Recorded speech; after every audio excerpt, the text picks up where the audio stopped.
Alright, so today I'm going to be talking about my topic, which is SNAP, the Supplemental Nutrition Assistance Program, and specifically um, over the policy formation side of things. So, just getting into it, we're going to start off talking about what exactly is policy formation.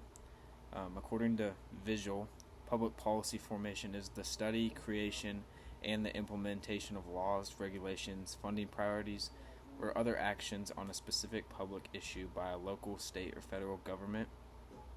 Public policy strategy can also be the rescinding of an existing policy or the deliberate decision not to act upon an issue.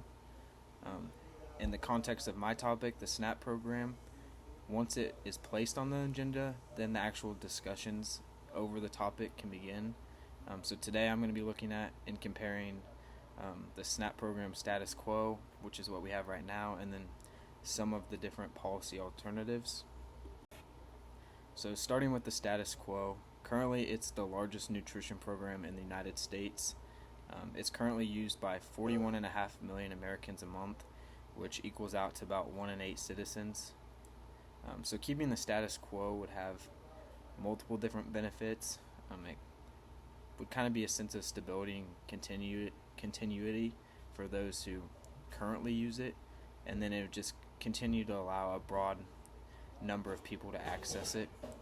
So if the status quo is kept in place, there are some potential implications, and that can include the continued use of SNAP benefits for unhealthy foods and drinks like soda, and then also with the possibility of continuing rising costs of groceries. It would just completely overwhelm the current SNAP budget. So moving on to some policy alternatives, we'll start with number one, which is boosting the benefits in the summer.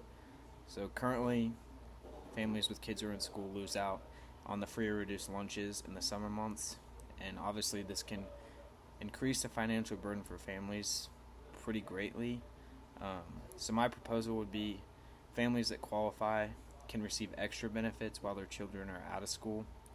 And there's actually a study by the USDA which backs up that this would work.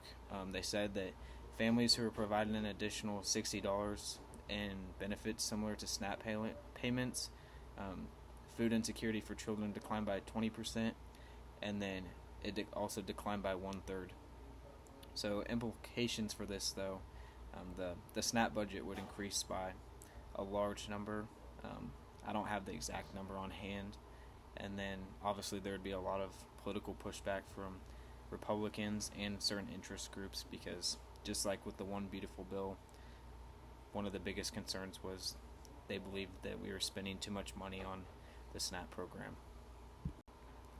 My second alternative to the status quo of SNAP is just incentivizing healthy foods. Like I said previously, in its current state, unhealthy food and drinks can be purchased with your benefits. As we all know, obesity is a major problem in America, and this is something that contributes to that as well. So this proposal is offering rebates to families that decide to purchase high-quality nutritional foods like fruits and vegetables. Going back to the USDA again, they did another study in Massachusetts, and it was a program that gave SNAP recipients an immediate 30-cent rebate for every dollar they spent on a narrowly defined group of fruits and vegetables. In response to this rebate, the consumption of healthy foods increased by 25%, which I feel like is a pretty significant amount. So I feel like this would allow families to eat a lot healthier and also not have as big of an impact on the SNAP budget. Obviously, it would still increase because you're giving families money for purchasing certain vegetables and fruits, but all that money from the rebates would go right back into the economy and right back into spending at the grocery stores.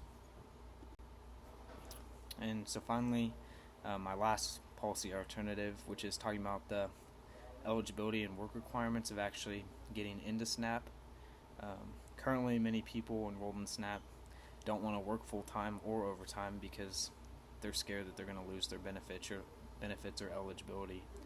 So my proposal for this would be just gradually reduce the amount of SNAP benefits as their income rises, and give, it could be 3 months or longer, just a grace period for those who are going to no longer be eligible.